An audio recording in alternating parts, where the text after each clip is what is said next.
Hello. My name is Sandy, and I'm an occupational therapist. I specialize in hand therapy, and I work in a hospital-based therapy setting.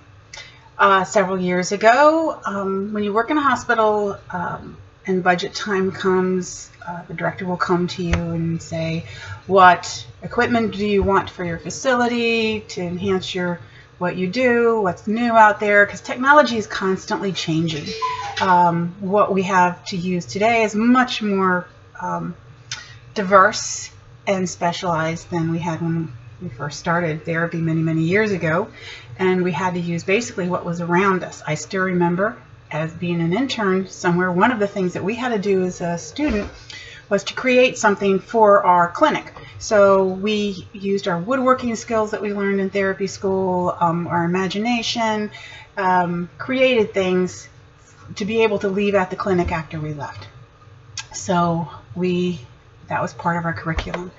Moving forward to today, because I've been a therapist for a very long time, now we have technology, and a lot of the things that we have now we can purchase over the counter. We have combs that therapists used to, it fits nicely into the hand when we do things, and therapists went over to behind the factories and grabbed these cones, paper cones from manufacturing materials, and we use them for therapy. Well, then later somebody decided, okay, we'll go ahead and make plastic cones, and then we'll charge them to therapists at a much higher rate, but we didn't have to go looking for them. We could purchase them. They could be wiped down for cleanliness between patients.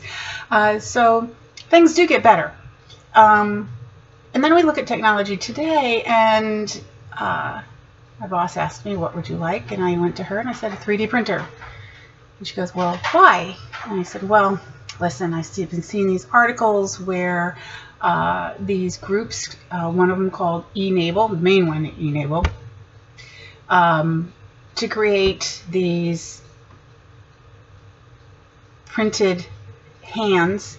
They print the parts and then put them together to provide for these young people who are missing a limb to be able to do some things that they weren't able to do before. And part of the reason why is because insurance companies are not going to pay $60,000 for something that they're going to outgrow in, say, 6 months. Makes sense, you know, on an economic view. And quite honestly, children adapt at a very young age how to do almost everything without that limb. They're not limited in that way, but you know, it's like anything. When we have something that can make things easier, you know, and be able to maybe do something that you weren't able to do before, how wonderful that is. So I said, here I have. And she goes, well, find in more information for me. Okay, well, so I went to the computer, decided to do a web search, clicked in occupational therapy 3D printing, and there's nothing out there. So I want to bring this technology to our department, so I had to start thinking, why would I want to use a 3D printer? Well, you have to know what 3D printing is. It's like a process. It's the machine part of it that actually prints layers of plastic on one layer over another. Think of like a post-it note. You start with a base, and then you just make a layer up like this. So it's three-dimensional. You make a three-dimensional object. Where do you get the model from? You get it from the computer, from computer-assisted design programs. And there's people out there and there's sites out there that have already created these models, and you can basically download them onto your what's called a slicing machine. So there's three parts. There's the model that you make. There's the slicing program that's in your computer that takes that information from the file, converts it so that your 3D printer can read it. Okay, so I said I would like to be, sometimes there's things that I have clients that they're just not perfect, they're just not right. And can I change it? So oftentimes in the clinic we try to do different things with the materials we have, but sometimes it's just not successful. The other things I do is I custom make hand orthotics, finger splints. I don't use the word splints anymore, it's orthotic, but we use them and custom make them for fit that person. Why? Because one size that fits everyone does not fit anyone. We're not all the same size. We have different, sizes on our body parts. You have an injury, you want to be really able to hold it very steady, or you want to be able to hold one part while the other part moves. So you custom make, you look at what the problem is, and you custom make orthosis for these people. Well, over the years, like I said, years ago, as therapists, we had to learn how to do this ourselves. So we actually would create a finger, say a finger splint, that would slowly pull the finger up like this. Well, now that the therapist just coming out of school, they can go to a shelf and pull off the shelf. Oh, here's a custom one that's already been made and it's streamlined.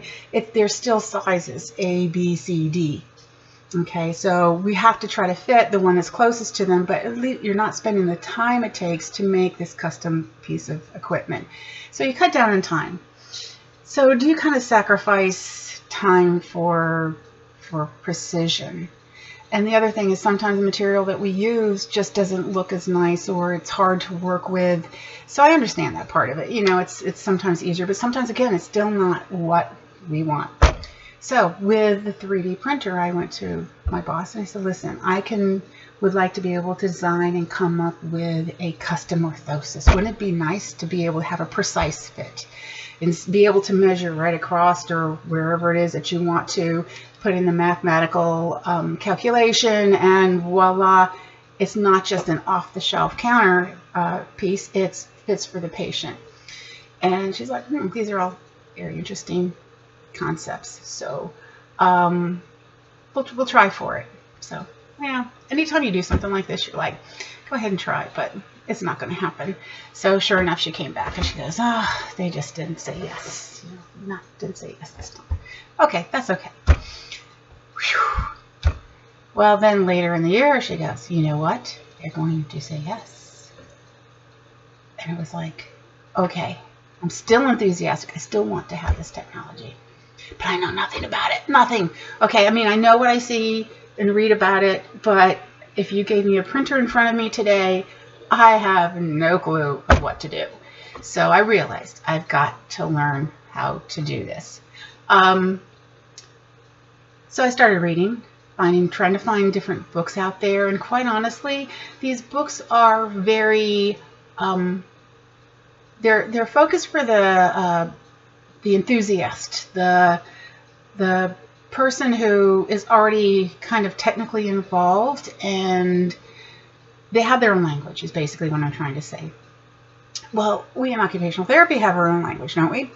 If I said to you, I wish to create an orthosis to block the MCP joint, however, keep the PIP joint into extension, let me put it this way. An RA patient comes to us and we are going to go ahead and provide a CMC joint stabilization for them to be able to hold on to tools while they're performing their ADLs. If you're an OT, you know exactly what I just said. If you're not, you're gonna be like, what? So it's not hard terminology, but we need to learn the terminology that's used in 3D printing. Okay, so that's where my first step was. I purchased a book and I started reading and online blogs, and before I knew it, I'm like, okay, wow, I'm starting to get these words. I understand what these terms mean. Okay, that's really exciting. Okay, good. Let's try to go find a course. Easier said than done. Now, meanwhile, I know that my library, our public library and the main library, they have what's called a maker station. They have 3D printers. They have places that you, as anybody in the community, can go there and learn and see and try to make things. Our schools, our grade schools are getting 3D printers in them. You talk to these high school kids that come to intern or to come and observe at our hospital. Oh, here's a 3D printer. Oh yeah, I already know about that. You know, like, okay, you already know about this. So in colleges, our local university that's in our county, I went over there for one of our meetings, our OT regional meeting, and I'm like talking to some of the people, like, I'm really excited. We're going to get a 3D printer. I can't wait to get this. And they said, okay, come here. So followed them down to the library of the university, and there they were printing right there. So, and the occupational therapy school at that time under Jerry Coverdall was doing a class, and they were creating these enable orthosis to learn to, and they were coming up with a model so that what you do is you make it and then you get approval to be able to be one of their makers. So if when somebody needs one, they'll be able to make it and provide it to their clients. So I'm like, oh wow, that's just so cool. This is so cool. When you actually feel and hold the object in your hand, and you're like, this is so light. It's so light and it's strong. And I wanted it even more. So I did find a course. Had to go to New York City, a very expensive place to go ahead and have a course at, and walked in. It was a day course, and I was so proud of myself. I knew the terminology, and I understood the parts of the machine, and I've got this down. And you see, you're surrounded by people who are creating these designs. You're surrounded by machines. You're surrounded by very complex, beautiful objects that have been printed on the 3D printer, and you're just so excited. And I'm sitting there with a group of people, and a lot of them are high school teachers, an engineer from Yamaha Musical Instruments is sitting over there, and there's all these people here. I know I'm the only therapist there. That's fine. And we got to the design part, and I just crashed and burnt. But anyway, besides that, after the class, I go up there and say, well, so how many therapists have gone through your program? None? Okay, how many therapists, not OTs, PTs, how many people have come through your class? You're the first. And I was kind of taken back and like shocked a little bit, because even though the technology's been out there for a while, it's very hard to try to find how are we going to use it in our own practice. But I thought I wouldn't be the first one there. I hope I'm not the only one that's been there since. I did walk away with greater understanding of 3D printing and the possibilities of it, not just in our therapy departments, but hospitals in general. Still had not printed anything except in that class for myself, but still came out of there even more enthusiastic. I want to do this. I want to be able, I have had clients in my head that I'm like, if only I could design for that person. I know I could go ahead and come up with something really creative and really perfect for that person. And why not? So came back. Finally, my boss came and said, we've got approved. We have the approval for the money for the printer. This leads to another problem. Okay, what printer do you want? Okay, because we got the funding for it, but an idea of how much it would cost based on information I gave her. But what products do you actually buy?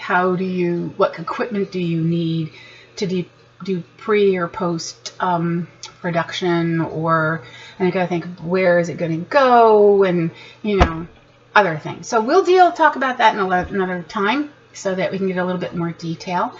But I do hope you're excited, and hope to join me on our journey, because I will be sharing the ups and downs of 3D printing. And hope to see you in another one of these video presentations. Bye-bye.